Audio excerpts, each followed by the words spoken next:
Hi,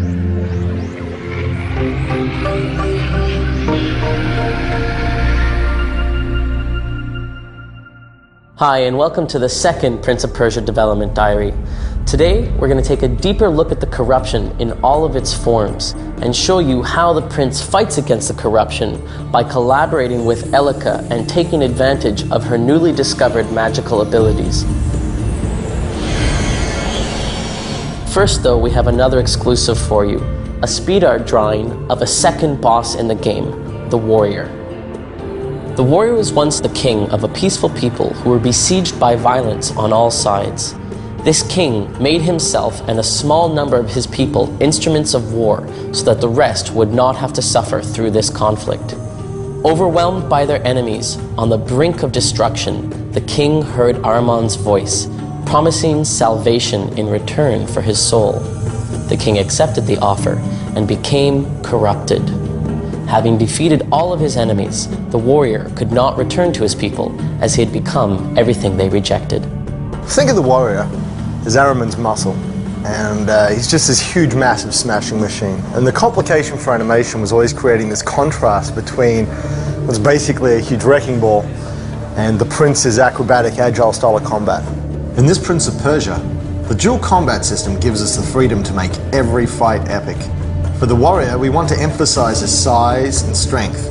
David versus Goliath. Our fight designer Thomas worked closely with both level design and ourselves in animation to create fights that demand the prince use destructible objects and ledges to his advantage.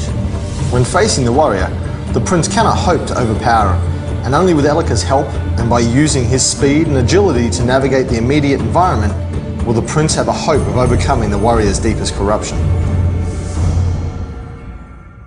The corruption is a term we use to refer to Ahriman's manifestation throughout the world.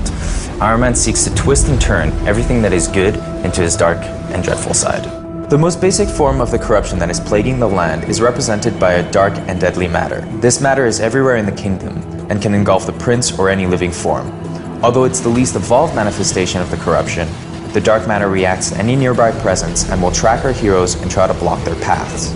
There are other, more evolved forms of the corruption that have far superior intelligence and serve as Ahriman's soldiers. There are many types of soldiers, and each of them possessing their own abilities and shape. And that's not all. Ahriman also has lieutenants that were once human. Their pleas and discontentment pushed them to sell their souls in return for one wish.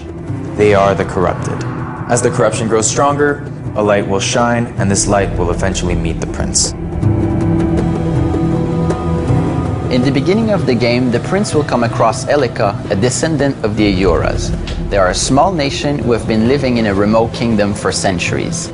The events at the start of the game will force Elika to unleash a new power in order to battle Ahriman's corruption. Elika will discover many different powers during the adventure, which will prove essential in combat, acrobatics, and most importantly, to bring the light back to the world. One of them is the compass, which helps to point out the way to the destination you have chosen to travel within the kingdom.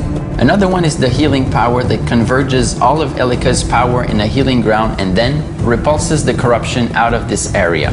The corruption will then have no more effect in this area, letting the nature blossom again.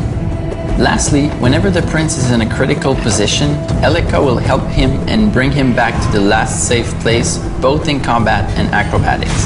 This new system will give a penalty to the player without breaking the flow of the game and makes the prince seem more like a mortal human, which is what he is. Throughout the game, Elika will be able to acquire new powers. The player will get to choose which power to unlock, and this choice will have a definite impact on how the game unfolds. These powers will be available in exchange for light seeds, which only appears in the healed areas. They are scattered in the region and will require the use of all the characters' skills to reach them. Once you have enough light seeds, you will be able to trade them for a new power. Thanks for tuning in to the second development diary. We hope you liked what you saw, and stay tuned in coming weeks for even more.